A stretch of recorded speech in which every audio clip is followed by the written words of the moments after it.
ભરૂચ શહેર જિલ્લામાં મેઘતાંડવ બાદ વરસાદના વિરામ વચ્ચે જનજીવન થાળે પડી રહ્યું છે, ત્યારે તંત્ર દ્વારા પણ વરસાદી પાણીના નિકાલ માટેની કવાયત હાથ ધરી છે। ભરૂચ શહેર જિલ્લામાં ગતરોજના મેઘતાંડવ બાદ હવામાન વિભાગની ભારે વરસાદની આગાહી વચ્ચે મોટાભાગના અસરગ્રસ્ત વિસ્તારમાંથી વરસાદી પાણી નીકળી ગયા છે, પણ તેમ છતાં દહેજ બાયપાસ રોડ પરની કેટલીક સોસાયટીઓ માર્ગો પર વરસાદી પાણીનો ભરાવો જોવા મળી રહ્યો છે।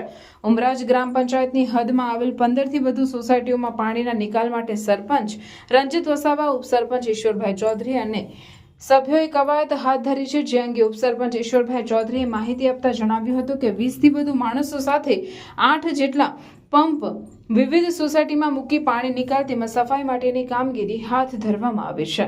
હાલ તો વરસાદનો વિરામ હોવાથી તંત્ર અને લોકોને રાહત જણાઈ રહી છે, ત્યારે હવે મેઘરાજા ઉગ્ર ન બને તેમ ઈચ્છવું રહ્યું। નમસ્કાર, ઉમરાજ ગ્રામ પંચાયતથી ઈશ્વરભાઈ ચૌધરી બોલું છું। સાહેબ, આ જે વરસાદ આવ્યો લગભગ 7 થી 8 ઇંચ વરસાદ જે ભરૂચમાં પડી ગયો, એના કારણે અમારા જે ઉમરાજની સોસાયટીઓમાં પાણી ભરાઈ ગયા। મોટી ખાડી ફૂલ હોવાના કારણે એટલા બધા પાણી ભરાઈ ગયા, તો એના કારણે અમારે ટોટલ લગભગ 16 સોસાયટી પાણીની અંદર આવી ગઈ।